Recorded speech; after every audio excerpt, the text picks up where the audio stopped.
Some of the things that we've been saying on this podcast have just been so contrary to the mainstream narrative that it's difficult for people to believe. And when I Right. send out these little clips and post them online, a lot of times I get, these people, they don't know what they're talking about. They're just talking out their ass. They're like, who is this guy? Why should we believe him? What are the credentials? And I'm like, well, he's my dad. That's the credentials.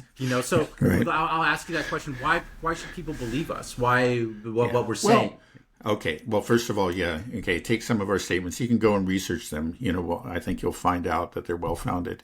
But I think more importantly is that really pay attention to the news. Just like I was saying, a lot of people just kind of they glance at these headlines, and like if they're looking at Ukraine, and it's just like Ukraine's always winning, and this new system's always going to do this. And you say, follow it up, find out what actually happens, and I think you'll start to see, that this impression that you had, like of the Ukrainians or of the U.S. military, it was false. It was something it was just an impression created by certain headlines.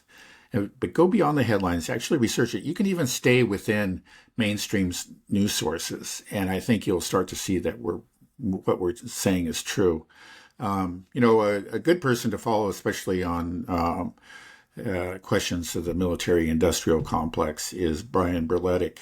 And he actually limits his sources are only mainstream sources. But using those mainstream sources, he's able to demonstrate the weakness of the MIC. It always shocks me when I see, what I learn talking with you, and it's logical, it makes sense, and you can back it up and you can follow it, and you can say this is the truth, that we're not making things up. But I just see lie after lie coming out of mainstream media, and it doesn't take long to disprove them. Just like the one we're talking about, the Axios, is you'll destroy this active nuclear site.